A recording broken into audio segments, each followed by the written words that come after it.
ناظرین، ہماری خبر کی سرخی ہے مدرسے کے مدرس ہسپتال میں محتم نے مدد کے لیے ہاتھ نہیں بڑھائے۔ خبر تفصیل سے سن لیں۔ ایک آدمی نے کئی سال تک مدرسے کی خدمت کی، ہر سال لاکھوں روپے مدرسے کے لیے چندہ اکٹھا کر کے لایا۔ مدرسے کی خدمت کرتے کرتے پڑھاتے پڑھاتے وہ بیمار ہو گیا۔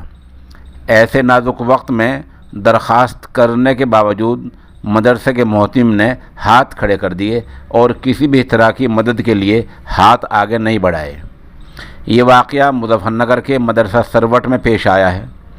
سوشل انڈیا نیوز کے اس نامہ نگار نے ہسپتال کے بیڈ پر بیمار حالت میں پڑے مدرس مولانا کلیم اللہ سے بات کی تو حالات بتاتے بتاتے رو پڑے۔ مولانا کی آواز بھرا گئی، کہنے لگے بیماری کے علاج کے لیے مکان بھی فروخت کرنا پڑ رہا ہے۔ محتم صاحب سے بات کی تھی، انہوں نے ہاں یا نہ میں کچھ جواب ہی نہیں دیا ہے۔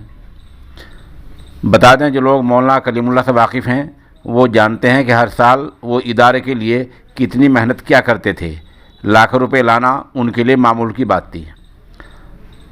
سوشل انڈیا نیوز کے نامہ نگار کے آخری سوال کے جواب میں مولانا نے کہا، پریشانی اور مصیبت کے وقت ہی آدمی کی پرکھ ہوتی ہے۔ سوشل انڈیا نیوز ادارہ ان کے لیے دعا گو ہے اور ناظرین و سامعین سے بھی دعا کی درخواست کرتا ہے۔ اس بارے میں کسی کو کچھ پوچھنا ہو تو ہمارا نمبر 96 27 70 90 14 ہے۔